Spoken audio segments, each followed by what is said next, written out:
Chapter 1. Night Swim. The shark moves slowly through the dark water. It swims towards the shore with its eyes and mouth open. Between the sea and the land, there is a long beach. On the beach, there is a light from a fire. Sitting around the fire is a group of young men and women. They are talking and laughing.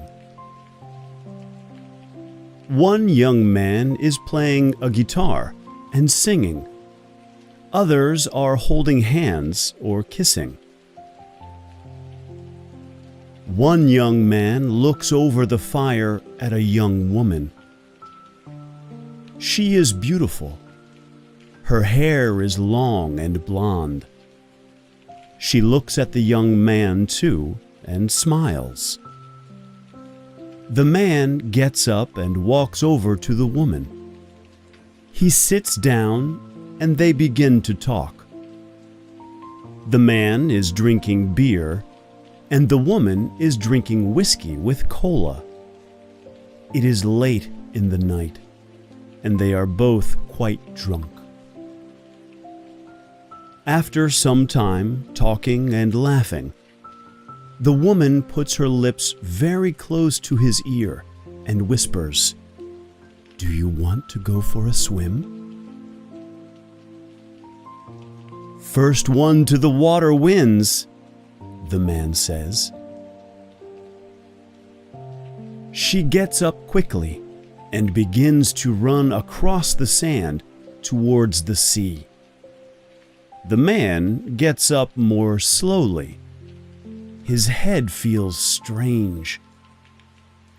"I drank too much," he says to himself.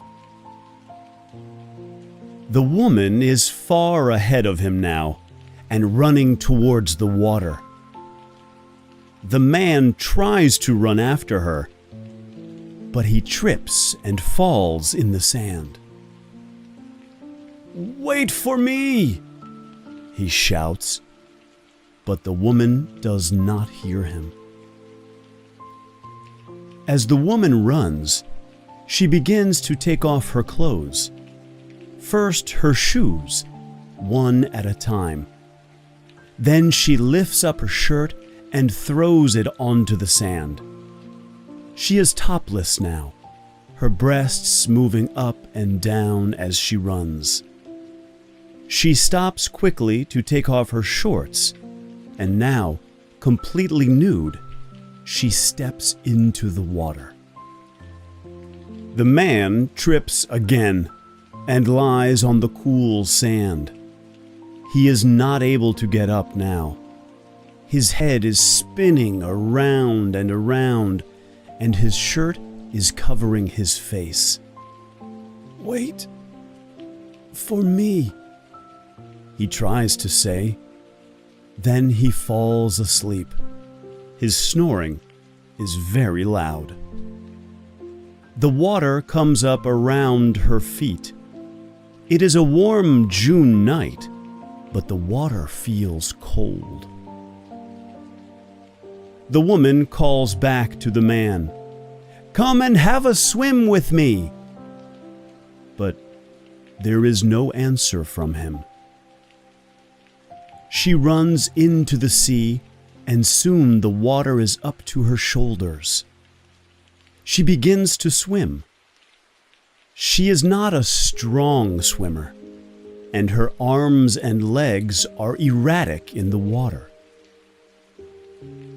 The shark swims 100 meters from the beach. It cannot see the woman. It cannot see anything in the dark water, but it feels the sea move. The vibrations from the woman's movement reach the shark. It turns quickly and begins swimming towards the disturbance in the water. The woman swims away from the beach. After a few minutes, she begins to feel tired, and she stops for a short time. Then she turns and begins swimming back to the shore. The woman does not see it, but the shark's enormous dorsal fin cuts the surface of the water. The shark approaches the woman from behind. The huge shark drops below the surface and increases its speed. It is close to the woman now, passing her rapidly on her right and 2 meters below the surface of the water. The woman feels a wave of pressure that seems to lift her up and down in the water. She stops and holds her breath. She feels nothing more and continues to swim towards the light on the beach. The shark begins to circle around the woman. It moves its tail in powerful strokes that agitate the small phosphorescent animals in the water. The shark's body begins to glow with a terrifying green color. For the first time, and without understanding why, the woman feels fear. She looks up and sees the firelight in the distance. She is about 50 meters from the beach. She can see the white waves hitting the shore. She begins to swim faster, her movements more erratic. The great fish turns suddenly to the left and dives deep below the surface. With 2 powerful strokes of its tail, it reaches the woman and attacks. The woman feels something hit her right leg. At first, she thinks it is a rock or a piece of wood. There is no pain, only a strong pull on her leg. She stops swimming and reaches her hand into the water to touch her foot. She cannot find her foot. She reaches towards her knee, and she feels bone and skin, and she knows the warm flow over her fingers is her own blood. Pain and panic arrive together. The woman screams a primordial cry of terror. The fish swallows the leg without chewing. It turns and then turns again. Now it can smell the blood in the water. This time, it attacks the woman from below. It swims up fast with its mouth open wide and then closes with incredible force on her torso, pushing her out of the water. The great jaws break bones and cut skin and turn internal organs into a jelly. The shark falls back into the water with the woman in its mouth.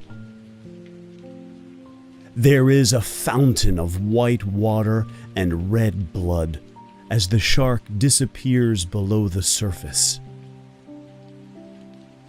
The fish shakes its massive head from side to side. Its serrated teeth cut through her body with little resistance. Her body falls into pieces. The great fish moves back and forth through the cloud of blood. Its mouth opens and closes slowly. It is looking for other pieces of its victim. Some of them sink to the bottom of the sea, and other parts move towards the shore in the slow current.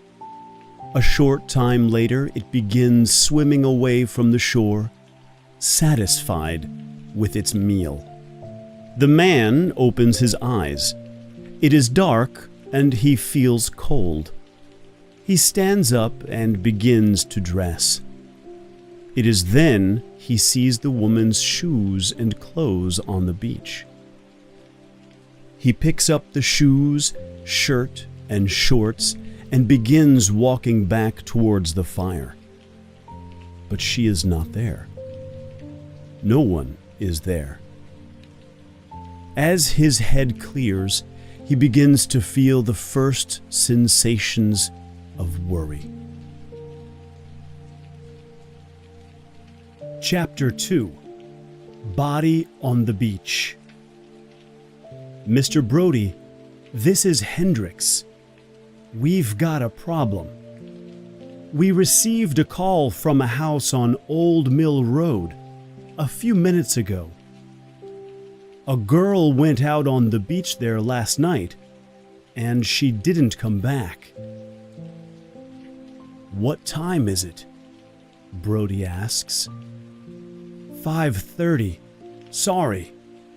No, you were right to call. Tell me everything you know. It is almost 6:30 when Brody drives his police car along Old Mill Road. He looks all along the beach, but he does not see anything unusual. At 8 o'clock, Hendricks arrives, and the two policemen knock on the door of Jack Foot's house. A young man opens the door. "I'm Tom Cassidy," he says. "I called you. Did you find her?" "No, Mr. Cassidy, we didn't find her," says Brody. "We're going to look on the beach now." "I want to come too," Cassidy responds. The three men walk to the beach. "I went to sleep here," says Cassidy, "and I found the shoes here." Brody looks up and down the beach. "Let's walk," he says. "Come with me, Mr. Cassidy. Leonard, can you walk back towards Mr. Foot's house?" Hendricks takes his shoes off and begins to walk. After about 15 minutes, he turns and looks back. Brody and Cassidy are now a half-kilometer away on the beach. So he begins to walk towards them. Suddenly, Hendricks sees something in front of him. He walks quickly towards it, and then stops. For a short time, he does not move. Then he cries out. In front of him is a woman's head and some of her arm. Brody and Cassidy run down the beach to Hendricks. Brody arrives first. He looks down and sees the woman. Then he closes his eyes. "Mr. Cassidy, is this her?" Cassidy is very afraid. Then he looks down. "Oh no!" he cries, and he puts his hand over his mouth. "Is it her?" He turns away. "Yes," he says. "What happened?" "I don't know," says Brody, "but I think a shark attacked her." That night, Brody meets his friend, Harry Meadows. Harry writes for the town's newspaper, the Amity Leader. "I think it was a shark attack," says Brody. "You're right," says Meadows. "This afternoon, I talked to a young man called Matt Hooper. He knows everything about sharks." "What did he say?" "He thinks it's a great white shark. They call the great white the man-eater. Other sharks don't usually attack people. Does he think it will attack again? No. Hooper thinks this was an accident. He thinks the shark is now far away. Meadows looks at Brody. "It's not going to happen again," he says. "And I'm not going to write about the accident in the Amity Leader." "But it's a big story for your newspaper." "I know, Martin. But it's summer, and the town must have visitors in the summer.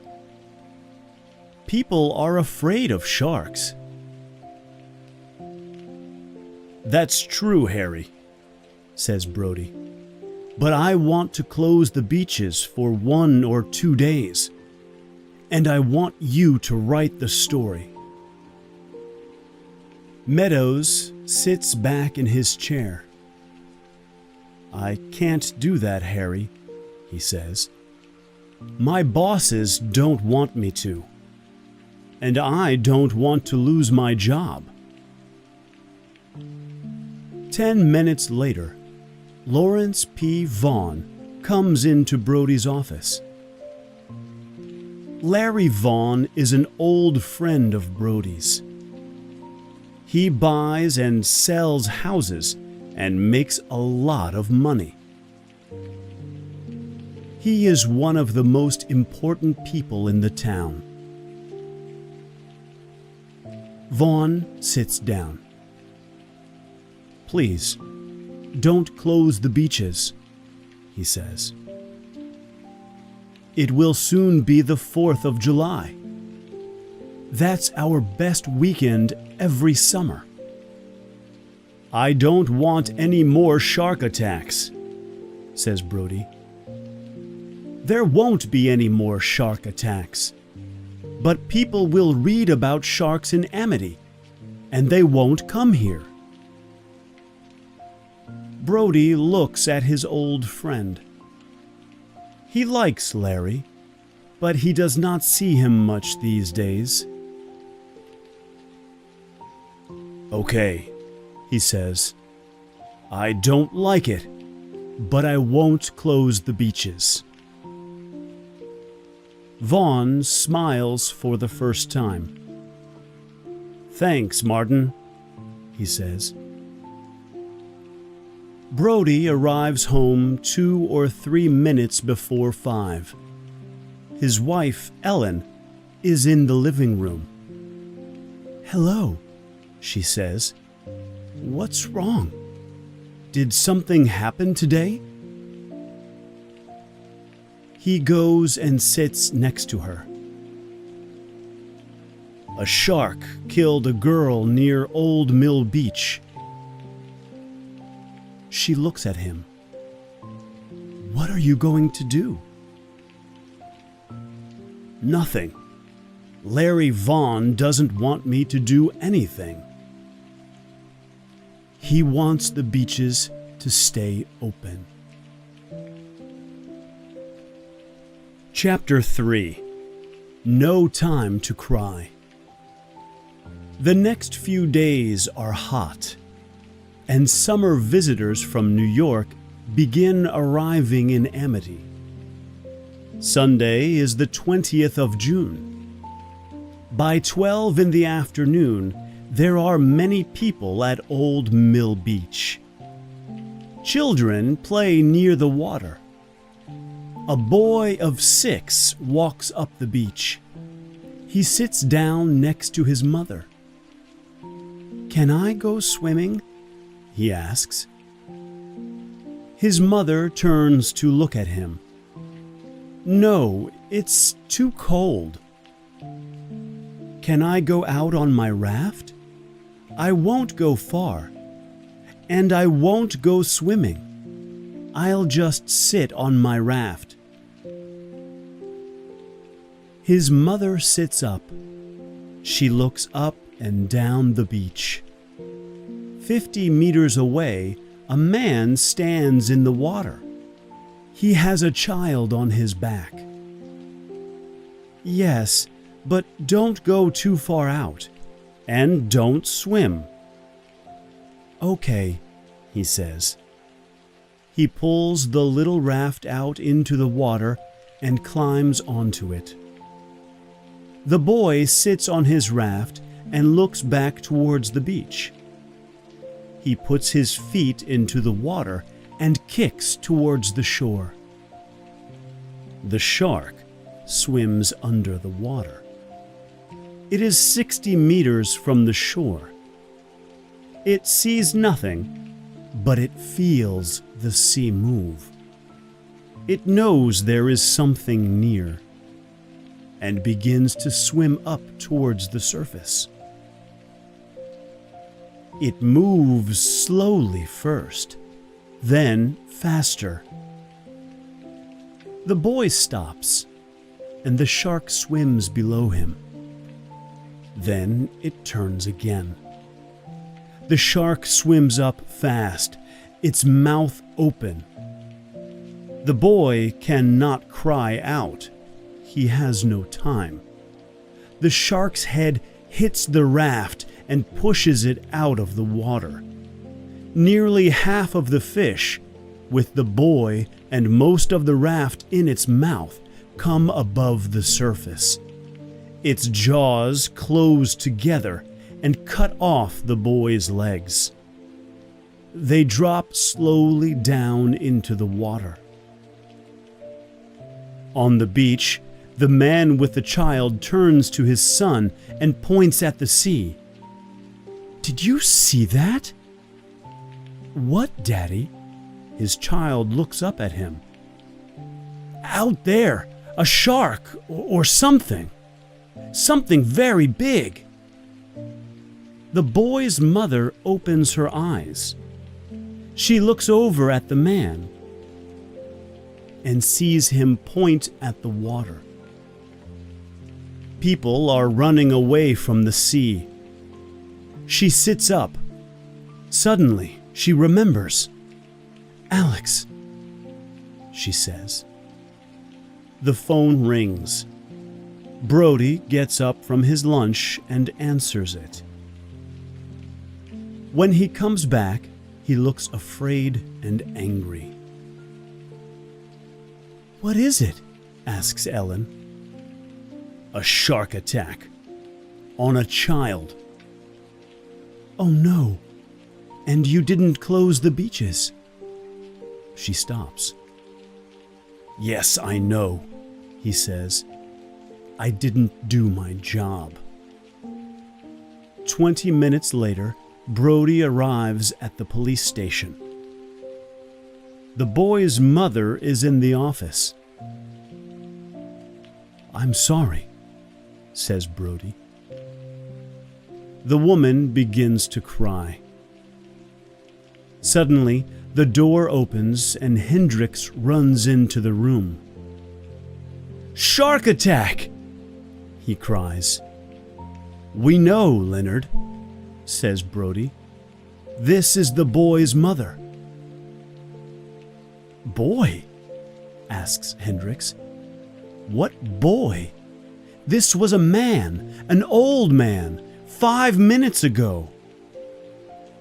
On Monday morning, Brody arrives at the station soon after 7. He goes into his office and finds a newspaper on the desk. On the front of the newspaper it says, "Shark attack kills 2 in Amity." Brody sits down and begins to read the story. "Is that the newspaper from New York?" Brody looks up and sees Meadows at the door. "Yes." "Did you write about it too?" "I did," answers Meadows. "And I spoke to Matt Hooper last night." "Does he think that one fish is doing all this?" "He doesn't know, but he thinks it is. He thinks it's a great white." I do too. I don't know a white shark from a green shark, but I think it's one fish. Can we do anything? Yes, there's one thing, says Meadows. We can put food in the water for the shark. That'll bring him to us. But then what do we do? We catch him with a harpoon. Harry, I don't have a police boat, and I don't have harpoons. There are fishermen here. They have... A noise outside the office stops Meadows. Suddenly, the door opens and a woman enters the room with a newspaper in her hand. She is the mother of Alex Kintner. Hendricks comes up behind her and says, "I'm sorry, Mr. Brody. I tried to stop her." "That's okay, Leonard," says Brody. "Come in, Miss Kintner." She walks up to Brody. "I'm so sorry for your loss. Is there anything I can..." The woman hits him in the face with the newspaper. Brody jumps back. The newspaper falls to the floor. "You knew it was dangerous," she cries. "You knew that the shark killed somebody on Thursday, but you didn't do anything." Brody does not answer for a second. Then he says, "Yes, it's true, but it's Mrs. Kintner." The woman looks into Brody's eyes and begins to cry. "You killed Alex," she said. "Why?" "It's..." Brody does not have the words. Chapter 4. Flicka. Brody sits on the beach and looks at the sea. "Hello, Mr. Brody," Hendricks says. He walks up to Brody. "What are you doing here?" "Ben Gardner went out there this morning. He's looking for the shark, but I can't see him on his boat." "Was there anybody with him?" "I don't know." "Do you want to go and see? It'll be light for 2 more hours. I can get a fast boat." Brody feels afraid. He is a very bad swimmer. "Okay," he says. "You get the boat. I'll call his wife." 20 minutes later, Brody climbs into Hendricks' boat. "What did she say?" asks Hendricks. "Nothing. She called him on his radio, but there was no answer. Maybe he turned it off." "And there was nobody with him?" "No." "I don't understand," says Hendricks.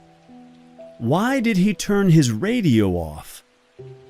People don't usually do that." Hendricks starts the boat, and they move out to sea. Gardner's boat is more than a kilometer from the shore.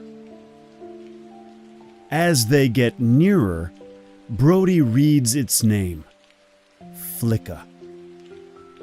When they are 50 meters from the Flicka, Hendricks slows the boat down. Brody stands up and calls out, "Ben!" There is no answer. The 2 men climb onto the fishing boat. "Are you here, Ben?" Again, There is no answer. There is a sudden noise, and Brody jumps. It is from the radio. Brody looks at Hendricks. He didn't turn off his radio. I don't understand it, Mr. Brody. Did Ben fall overboard? But he's not in the water, and he swims very well. Brody looks down into the water, and he sees 4 holes in the boat. Look at these, Leonard. Can you see what made them?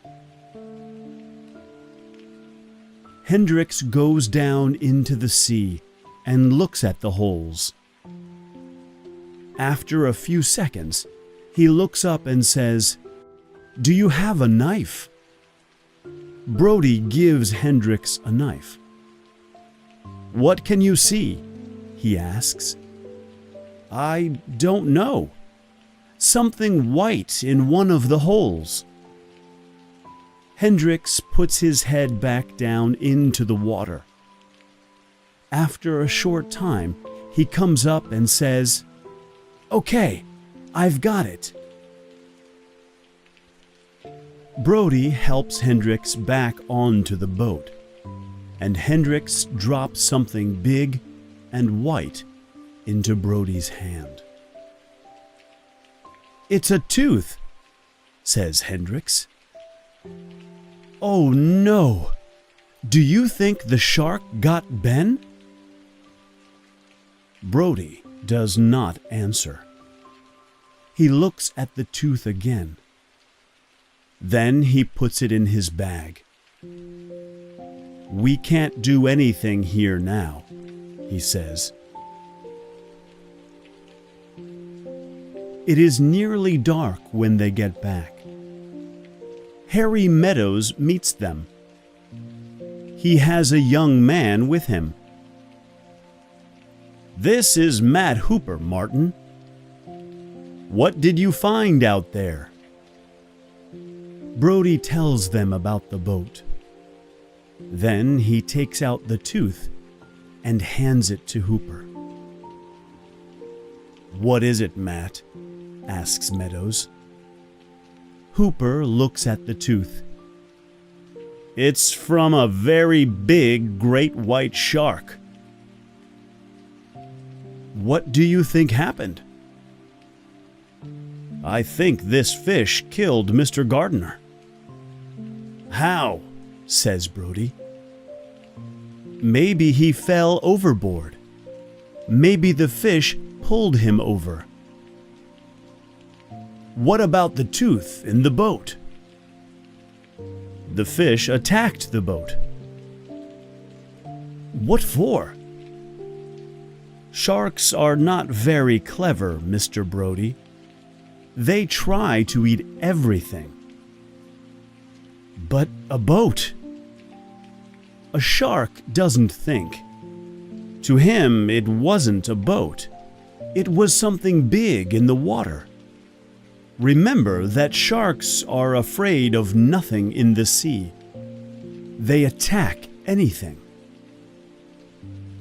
"And why is he staying around here for so long?" "I don't know. It's unusual, but sharks are unusual. We don't understand much about them. But I can try and find this shark. Can I have a boat?" "Yes, I'm sorry to say," says Brody. "Ben Gardner's." "We'll get you out to it tomorrow." "Do you think you can catch that fish?" "I'm not going to catch it." "Then what are you going to do?" "I don't know. I'll see." Brody looks into Hooper's eyes and says, "I want somebody to kill that fish." Hooper laughs. "Who are you going to get to do the job?" "There's a fisherman called Quint. says Meadows. "But I don't know much about him. He works somewhere near Promised Land Beach." Hooper says, "Look, Mr. Brody, this is only a shark." Brody begins to feel angry. Hooper does not understand. The next day, Larry Vaughn meets Brody and Hooper. "Hello, Martin. I heard about Ben Gardner. What are you going to do?"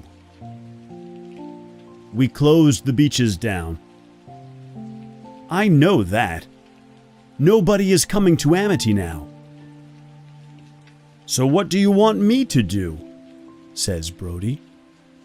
"I thought, can we open the beaches for the 4th of July weekend?"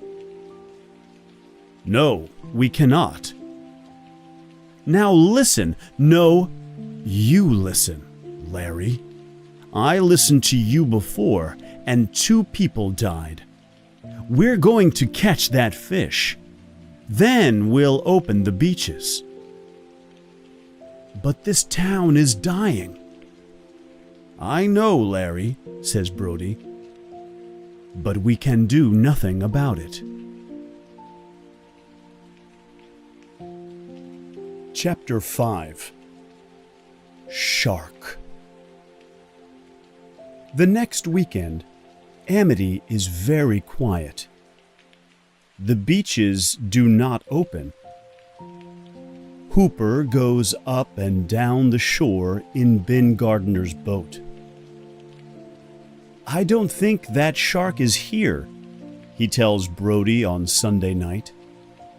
"There are other fish near the beaches, and other fish don't stay in the water near great white sharks." "Maybe you're right," says Brody, "but I want the beaches to stay closed." On Thursday morning, Larry Vaughn calls Brody into his office. Hooper is there, and there are some other important men from the town. Everybody sits around a table. Then Vaughn says, "Martin, we want you to open the beaches. The town is dying. People are losing their jobs." "And what do we do about the shark?" asks Brody. Vaughn says, "Mr. Hooper will tell us about that." "I don't think the shark will come back," says Hooper. "I'm sorry," says Brody. "I'm not opening the beaches." Larry Vaughn is very angry. "The people of this town gave you your job. You work for us." Brody says, "You can have my job anytime you want it." The phone rings on Vaughn's desk. He looks very angry, but he picks it up. "It's for you, Martin," he says. Brody goes outside to take the call. It is from Harry Meadows. "What's happening?" asks Harry. "They want me to open the beaches," says Brody. "What should I do, Harry?" "Open them." "But why?" "I think Hooper is right. And Vaughn is going to open the beaches. You can't stop him." "Okay," says Brody. "I'll think about it. Thanks for the call." He puts down the phone and goes back into Vaughn's office. Brody looks at his old friend. "I'll open the beaches," he says. "Thanks, Martin. I'm not finished. I'll open the beaches, but Hooper will go up and down in the boat. I want everybody to know the danger." "You can't do that," Vaughn says. I can do it, Larry, and I will. On Saturday morning, Brody stands on the Scotch Road beach. About a kilometer out to sea, Hooper is in Ben Gardner's old boat. Brody watches it move slowly to the east. Brody takes out his radio and says, Hooper, this is Brody. Is there anything out there? There was no answer. Hooper, this is Brody.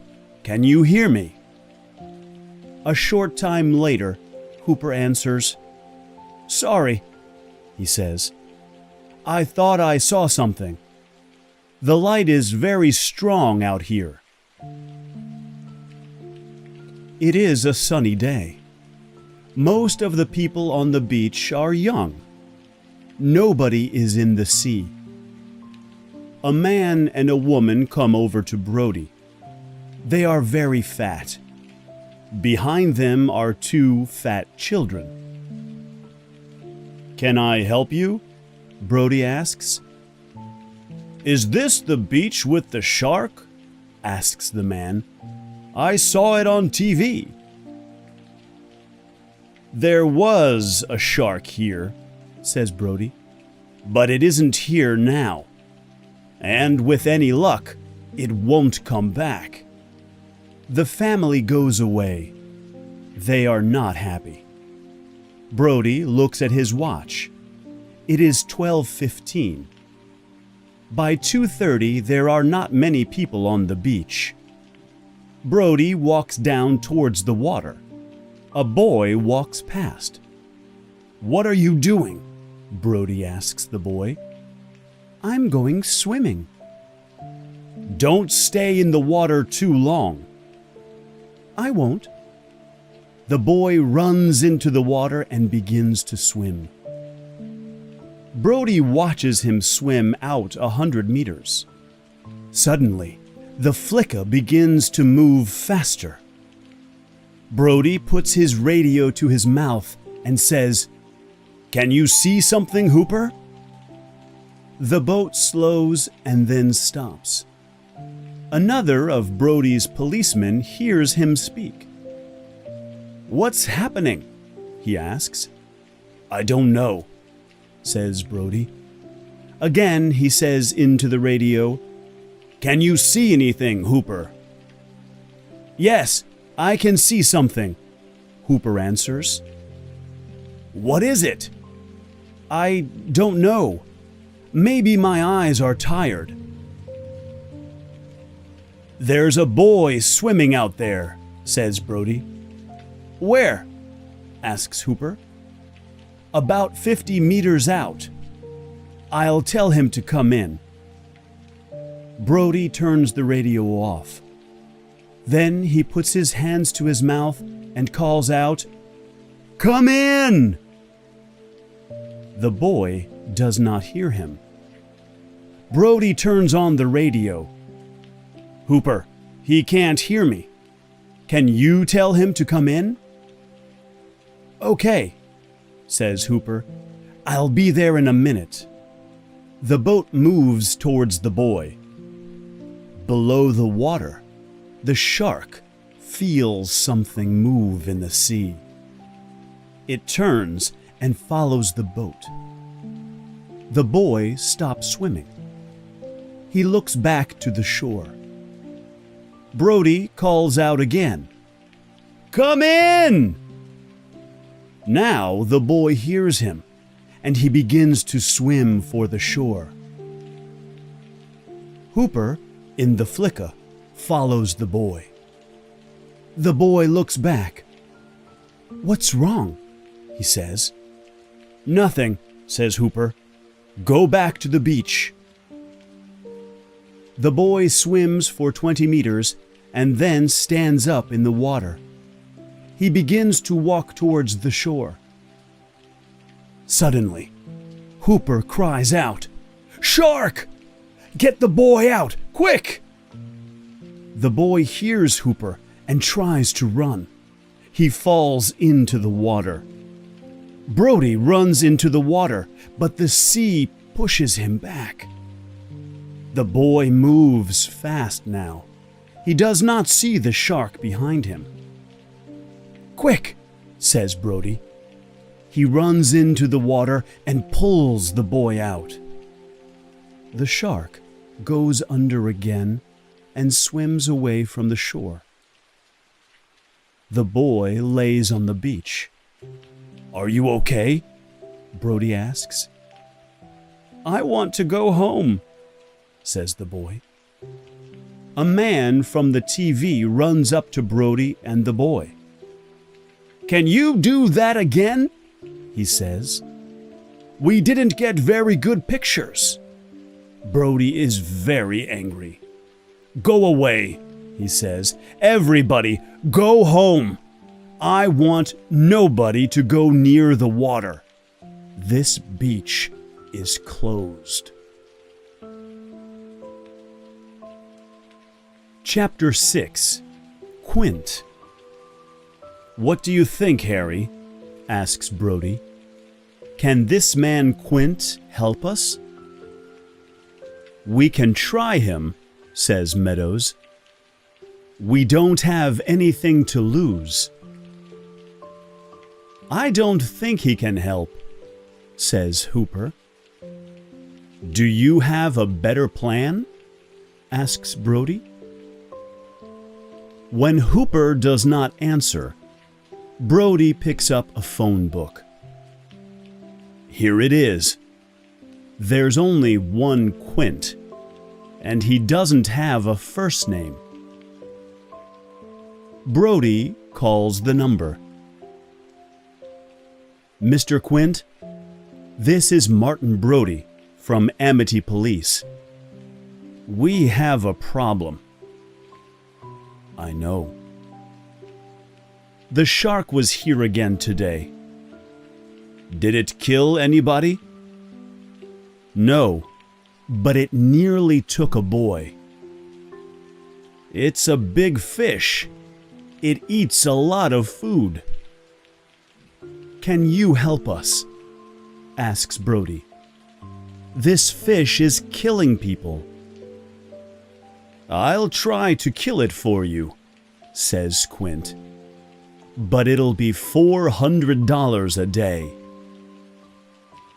"That's a lot of money," says Brody. "There are other fishermen, you know."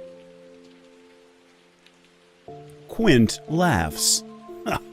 "Yes, you sent somebody out last week, and he's dead."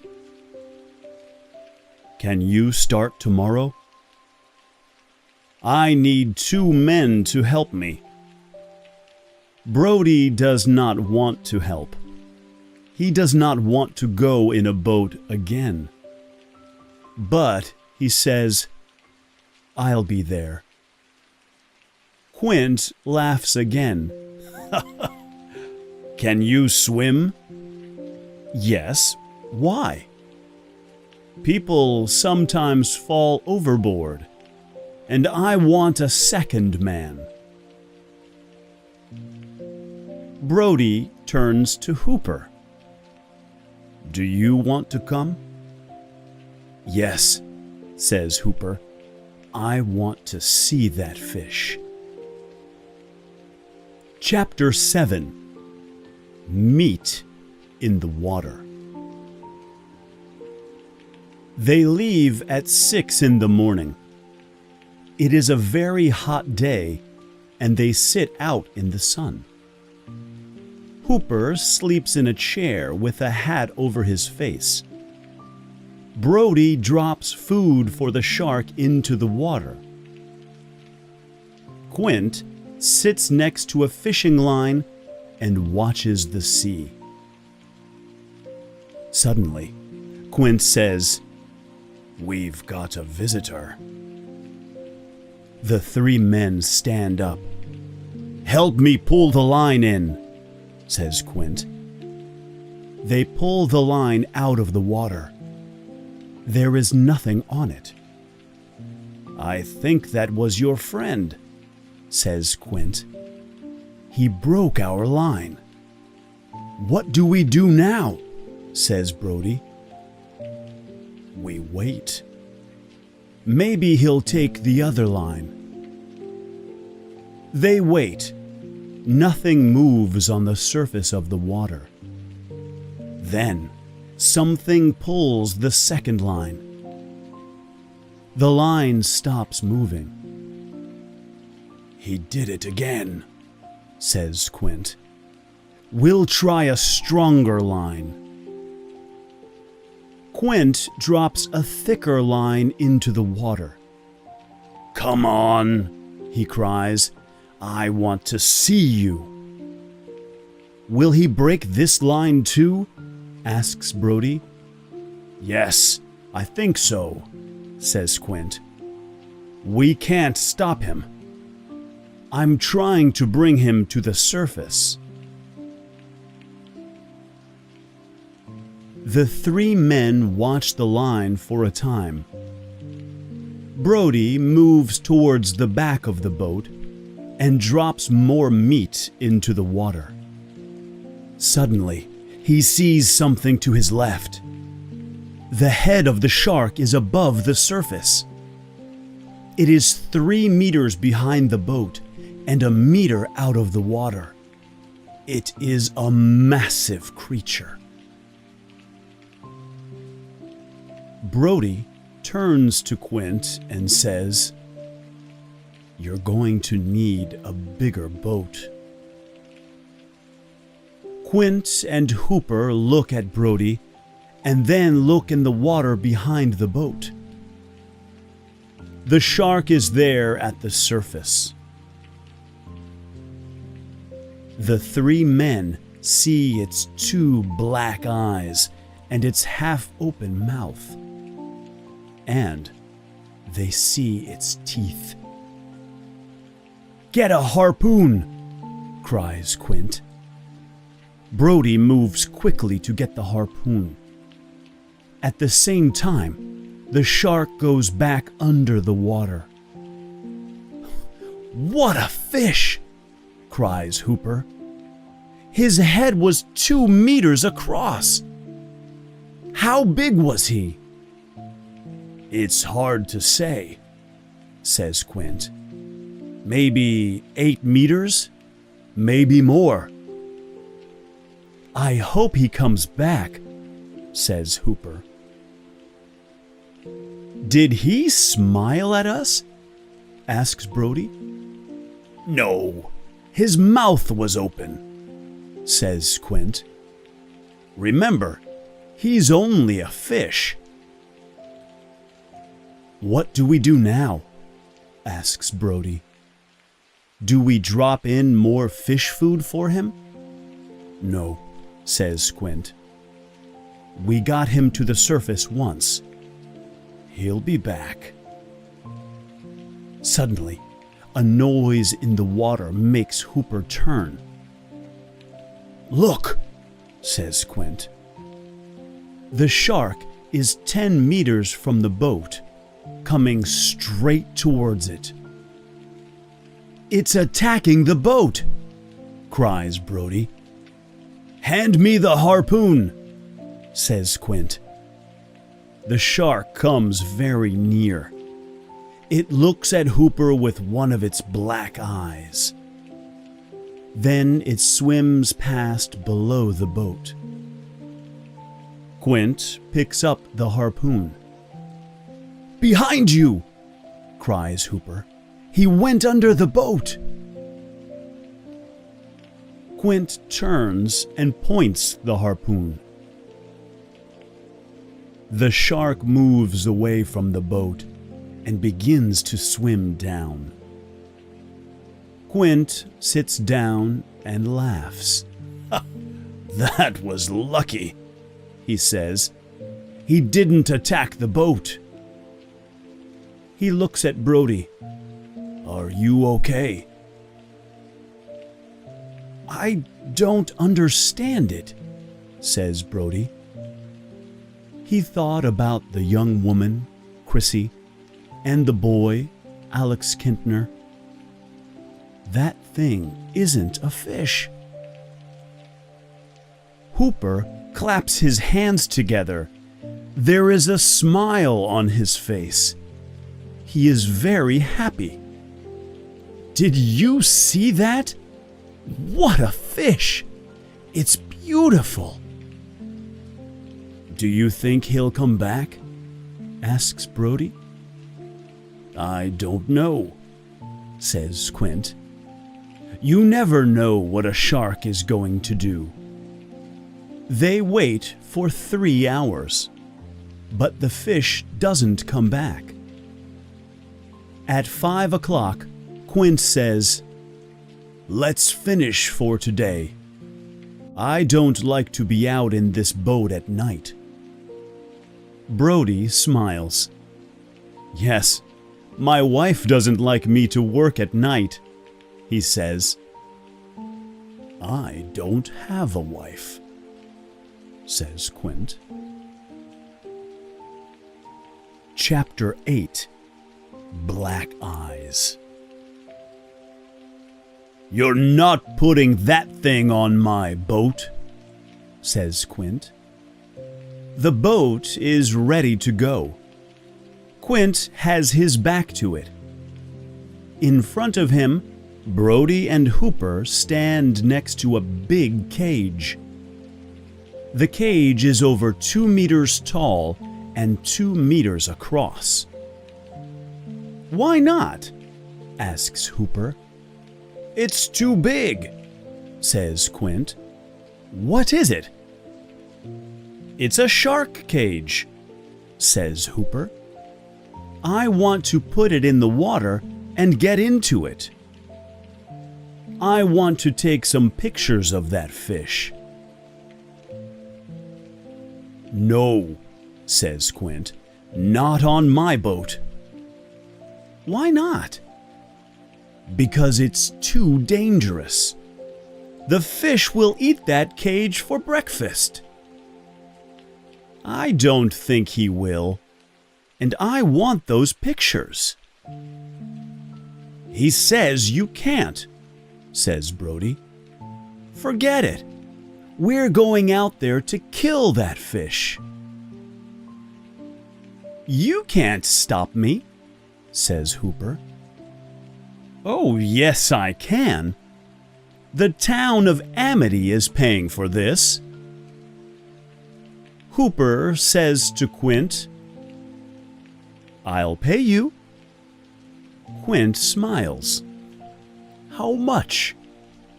I said no, says Brody. But Hooper does not listen to Brody. He says to Quint, $100. Hooper gives Quint the money.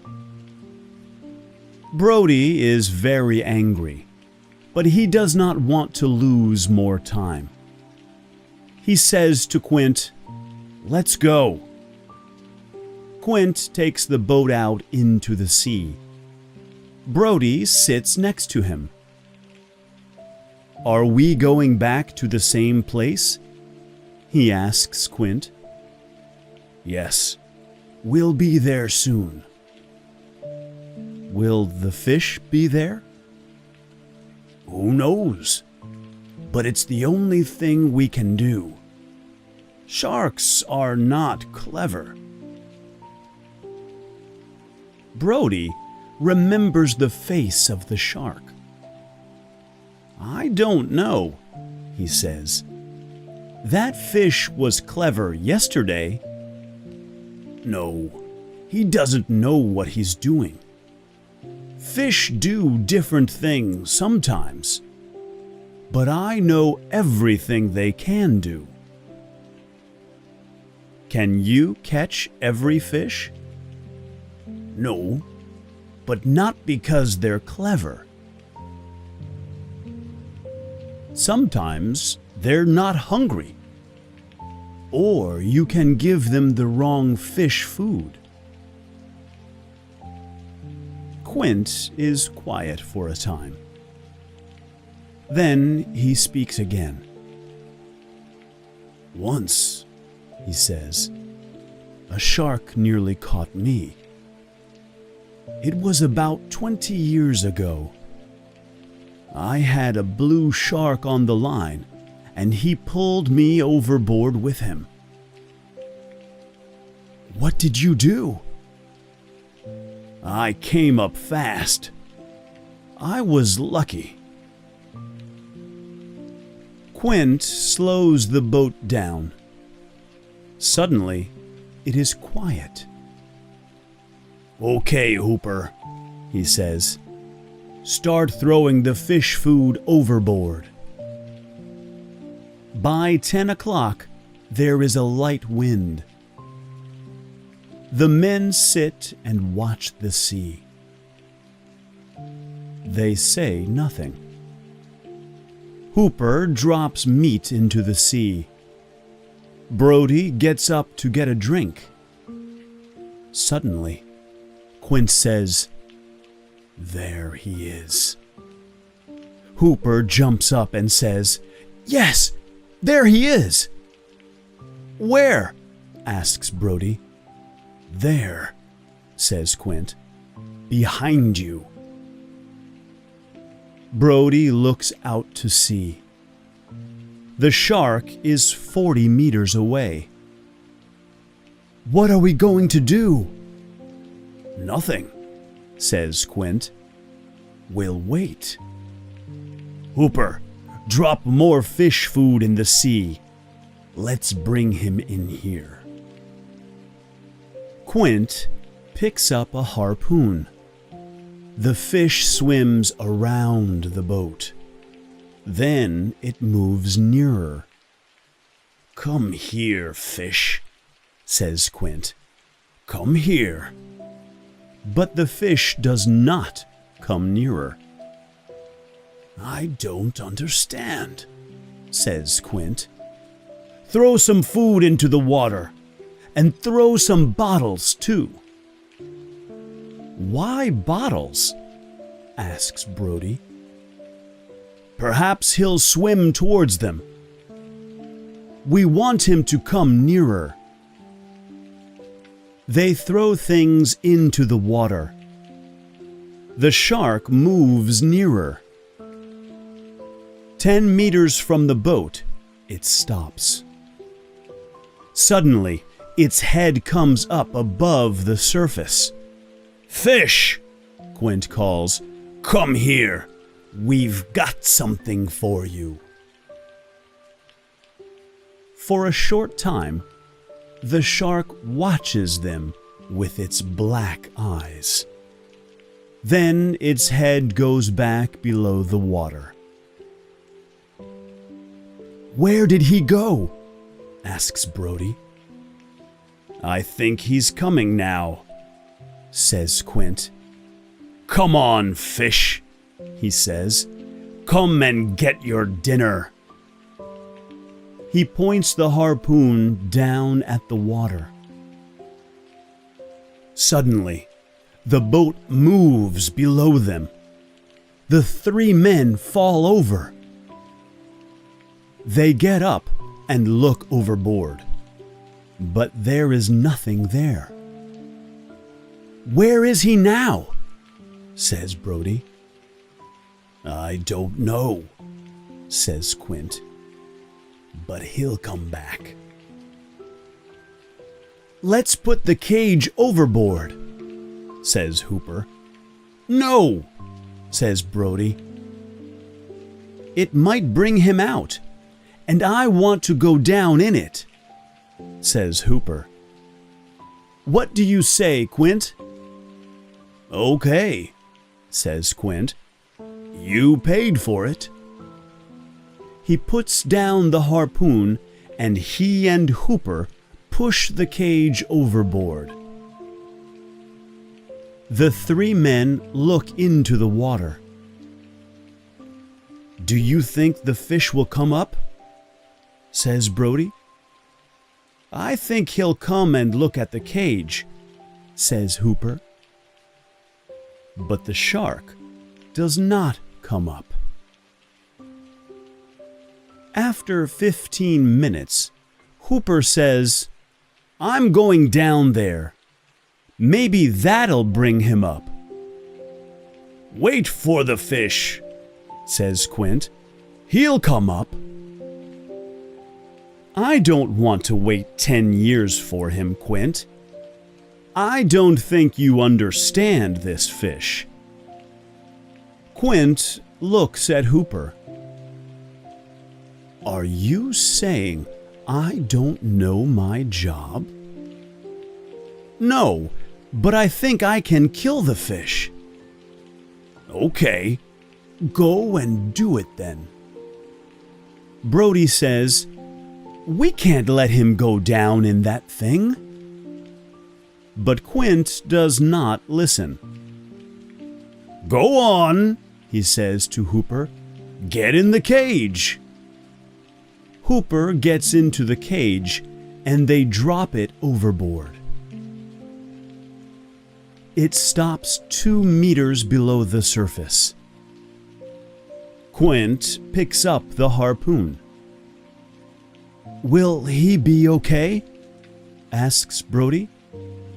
"I don't think he'll live for 10 minutes down there." "Maybe you're right. But you never know what these fish will do." "I know, but this is different. This is like putting your hand into a fire." Chapter 9. Cage. Below the surface, Hooper looks for the shark. He knows that Quint is wrong. The shark is not below the boat. It does not sit in any one place. Sharks never stop moving. Hooper turns slowly in the cage. He looks but sees nothing. A small fish swims towards his face. He pushes it out of the cage. He looks down and starts to look away. Then, suddenly, he sees something. The shark swims slowly towards him. Hooper watches it. What a beautiful fish! It comes nearer, and Hooper moves back. The shark's head is now only about a meter from the cage. It turns and begins to swim in front of Hooper's eyes. Hooper puts his hand out and touches it. It feels cold and hard. The shark begins to move away from the cage. "What's he doing down there?" Brody asks. Quint does not answer. He stands with his harpoon in his hand. He looks down at the water. "Come up, fish," he says. "Come to Quint." "Do you see it?" asks Brody. "What's it doing?" "Nothing." Hooper begins taking photographs. He watches the shark turn towards him. It moves fast, with its mouth open. He waits for the shark to turn again. But the shark does not turn. It hits the cage and makes a hole in it. Hooper falls back. "It's attacking!" cries Brody. He tries to pull the cage out of the water. "Throw the harpoon!" "I can't throw it. I have to get him to the surface first. Come up! Come up!" The shark moves back out of the cage. Hooper tries to get to the surface. He sees the hole in the cage. The shark pushes its head through the hole again. Hooper moves to the back of the cage. The shark pushes again, and Hooper sees its teeth. The jaws of the shark close around him. Hooper pushes his hand into the black eye and thinks, "I'm going to die." "He's got him!" cries Brody. "Do something!" "The man is dead," Quint says. "How do you know?" "He's dead." The shark leaves the cage and drops down a meter. Then it swims up towards the surface. "He's coming up," says Brody. The shark hits the surface 5 meters from the boat. It carries Hooper in its mouth. Quint throws the harpoon, but the shark begins to swim down into the water, and the harpoon goes over it. The shark drops below the surface. "What do we do now?" asks Brody. "We'll go back," says Quint. "For now." "But why do you want to come back? That fish is too strong for us." "I'm going to kill that thing," says Quint. "I don't think I can get more money for you." "This is not about money." "What are you saying?" Brody looks at Quint. "I'm going to kill that fish. Do you want to come with me?" Brody looks into Quint's eyes. They are as dark as the eyes of the shark. "I'll come," says Brody. Brody arrives home late that night. He tells Ellen about Hooper. She is very sad. "It's over now," she says. Brody does not answer for a time. Then he says, "We're going out tomorrow at 6 o'clock. "Why?" cries Ellen. "What can you do?" "We're going to catch the fish and kill it." "Do you think you can?" "I don't know, but Quint thinks we can. And it's my job to help him." "But it's not your job." She is very angry and very afraid. She begins to cry. Brody says nothing. Then he says, "No, you're right." "Then why?" "I don't think I can tell you," says Brody. "I don't think I know." Chapter 10. Fight to the finish. The next morning, it rains. Brody meets Quint at the boat. "Is it only me and you this time?" says Brody. "Yes," says Quint. "You know this fish as well as any man. Nobody can help us now." Quint turns the boat out to sea. After 10 minutes, he slows it down. Brody looks back towards the shore. "We're not out as far today," he says. "We can't be more than 3 kilometers from the shore." "That's right." "So why are you stopping?" Quint points to the shore. "I don't think he'll go out far today," he says. I think he'll be somewhere between here and Amity.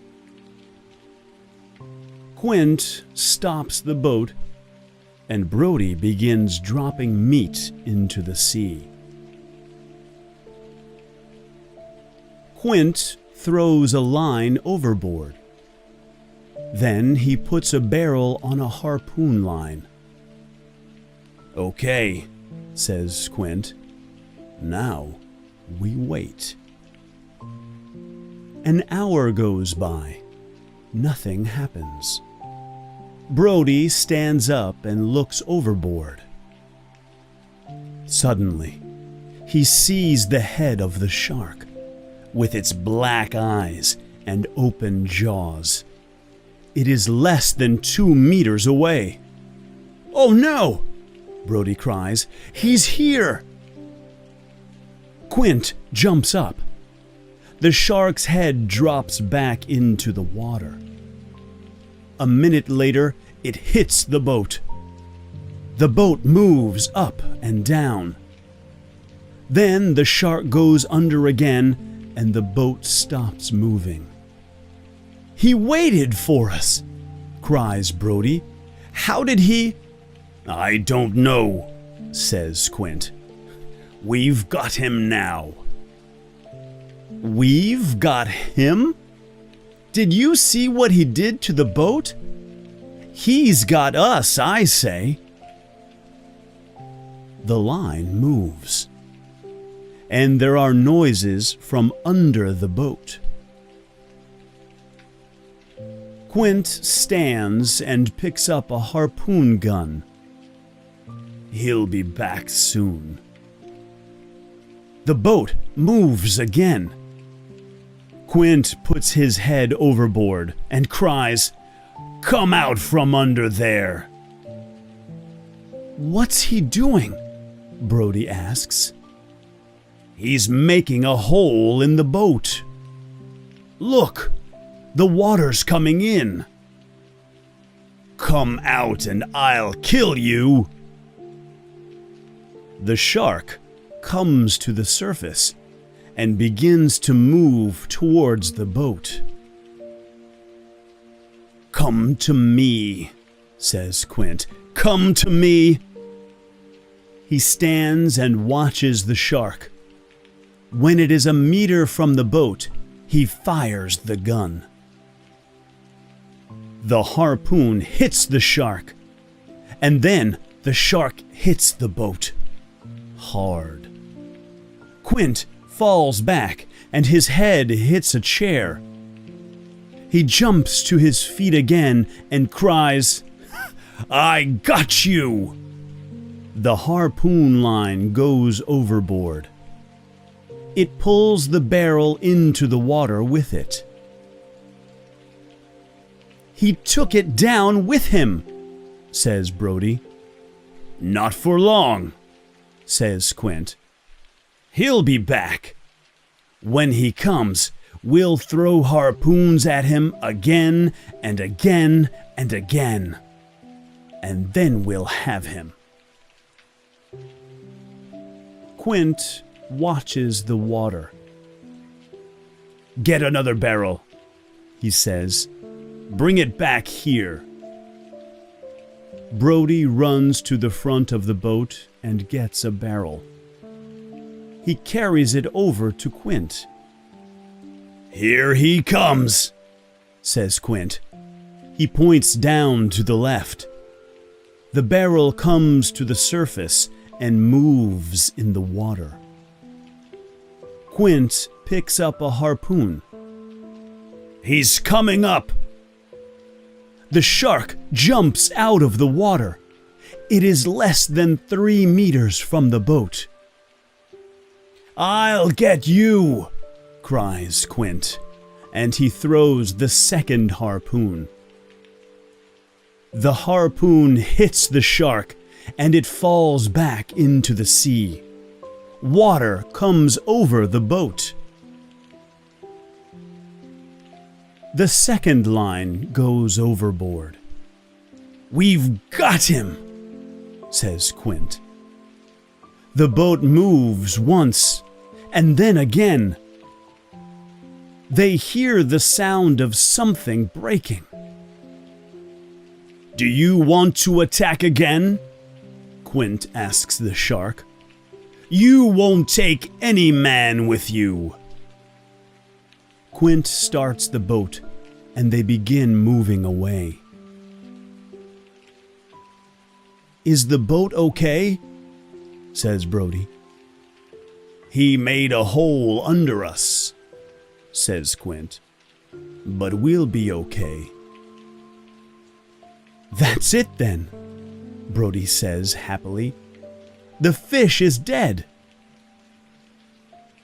"No," says Quint. "Look." Brody looks back and sees the 2 yellow barrels in the sea behind them. Why is he coming after us?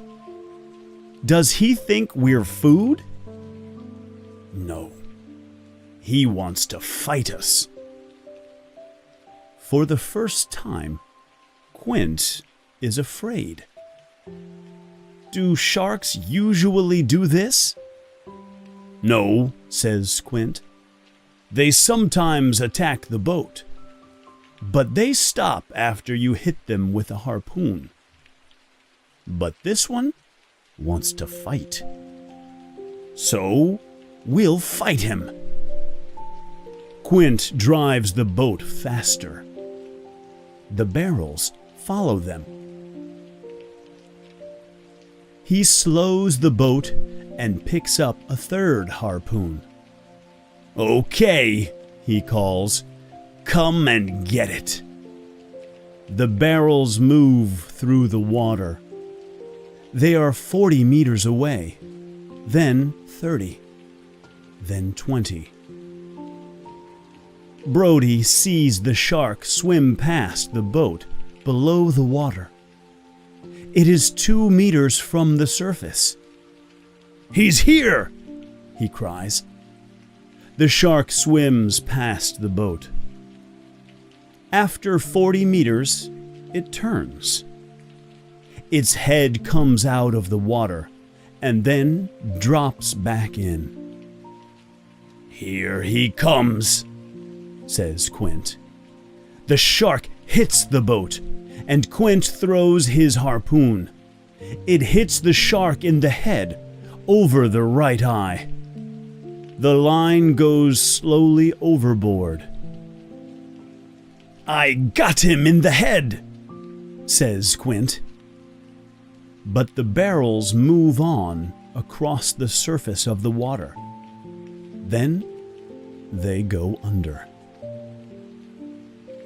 What's he doing? Says Quint. No fish can attack with 3 harpoons in him.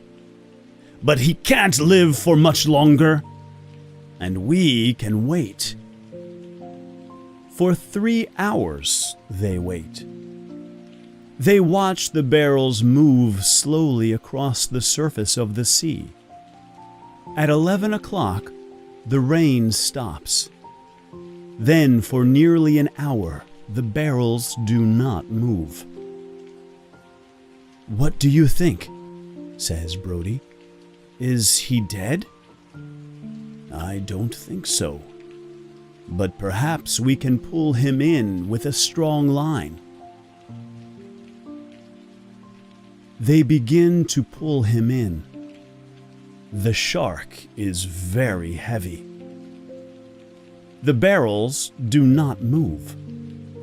Then, suddenly, the line starts coming at them fast. Did the line break? Says Brody. No, says Quint. Brody sees he is afraid. He's coming up. Quint starts the boat, but it is too late. The shark comes up above the surface. Brody watches it jump and cries out. The shark drops down onto the back of the boat and pushes it below the surface. The water comes up their legs. The shark is now only a meter from Brody's head. He looks into its big black eye and thinks, "I'm going to die." "Look what you did to my boat!" cries Quint as he falls onto his back. The boat starts going down with the weight of the shark on it. With one final effort, Quint throws the last harpoon towards the shark. It hits the shark in the face, above its black eye. Quint begins to slip down towards the shark's open mouth. Its jaws open and close in a terrible rhythm. Quint screams and kicks the shark in the head, but it is too late. The shark moves its head and closes its jaws over Quint's legs. Quint screams a terrible scream. Brody tries to help him, but he can't do anything for him. The shark begins to fall back into the water with the harpoons in its body and Quint in its mouth. The big fisherman goes slowly down under the dark water. For a short time, there is no sound. The water is up to Brody's shoulders now. 20 meters away, the shark comes back up above the surface. "Go away!" cries Brody. The big fish comes nearer and nearer. Brody cries out. Then he closes his eyes and waits. Nothing happens. When Brody opens his eyes, he sees the shark there next to him. For a short time, it does not move. Then it slowly falls back below the surface of the water, down and down, out of the light. Quint's lifeless body is still in its mouth. Brody watches the dead shark fall down and down into the sea. The barrels prevent the monster from sinking to the bottom. Brody takes out a small knife he keeps on his belt and cuts the lines. He ties the lines together and uses the barrels as a raft. Then he begins to swim towards the shore.